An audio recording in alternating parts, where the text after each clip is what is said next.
I think the most unique thing about Sacramento Black Clergy Fellowship is that it is for us, by us. It is for the benefit of us strengthening our own walk. We started meeting to discuss how we are faring with the pandemic. From there, it just blossomed into many other things.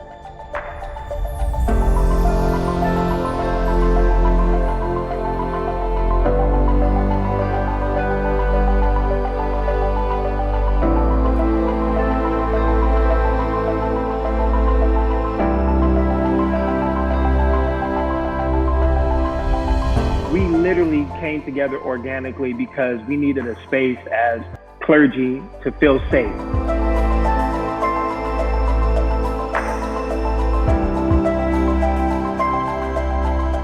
This group has been so wonderful because it's been a needed pathway for us to get together in ways that we never did before.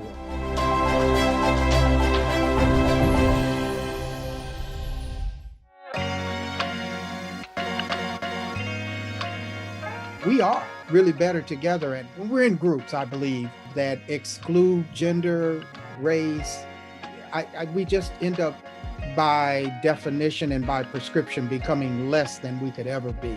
I'm typically the only woman, not just the only woman, but the only Black woman that are sitting at the table with male clergy.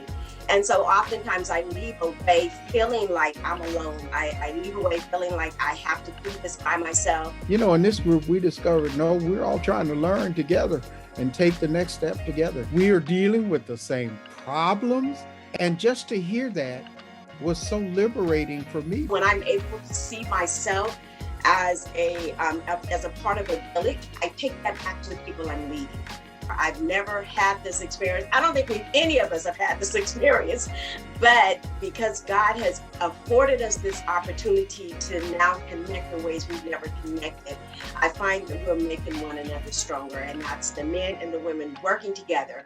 We gain more of what God is saying when all of us are on a level playing field. The messages of the Lord, the direction of the Lord can come from any one of us, so we have to hear from every one of us.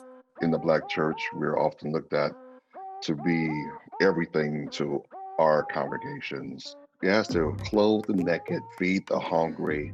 Oftentimes when you're naked and hungry yourself, it's hard to go through life alone. And I think the whole journey of Christian life is being together, not avoiding trouble, not avoiding having to climb the mountain. But you know what, we can definitely tackle that mountain better when we're doing it together. I believe that you can be solidly Baptist, that you can do your Baptist thing, you know, that you can be solidly Baptist and I can be solidly Seventh-day Adventist, and we can still be in fellowship together. As we are taking the time to commune together, to converse together, to learn together, we're discovering how much we have in common and creating room for the uniqueness of each one of us. Those who have years of wisdom don't feel pushed to the side, they feel celebrated. And those who are newer to ministry, they still feel like if they have a voice. That allowance for all generations to have a voice at one table and to experience the same level of fellowship is very, very rare. When we segregate ourselves from the older generation, we lose our roots. Just vice versa, if the older generation segregates themselves from us, we lose innovation. I see in the younger generation the same goal, the same desires that have been in my generation. Want to see that energy of the younger generation used so that we all continue to progress. We can't go forward without going backwards, without learning from our past. He's ready to take the baton and go forth, because that's what, as an elder, that I'm supposed to be able to do, is to provide whatever I can so that those who are coming behind me can take the baton and go forth. When there is a strong Black church, all things are made better. When we learn more, then we're able to do more. But it's about really going out and doing something about it. However we decide and however God is telling us, we should do something, stand up and be counted. I believe that it is giving us a stronger sense of self.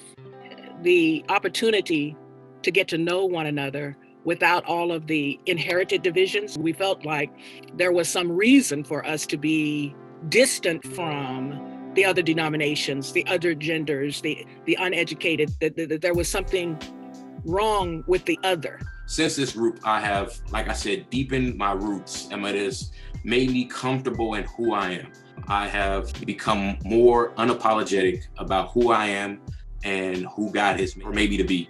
I have chosen, since we have been together for this last 14, 15 months, I have chosen to just be who God has made Lynn to be and not try to be anybody else. This group has helped me, though, be comfortable in the skin I'm in. It really has. When the Black church is strong, the neighborhood is strong. When the neighborhood is strong, our cities are strong. And when our cities are strong, our state is strong. And it all hovers on the strength and the identity of the Black church.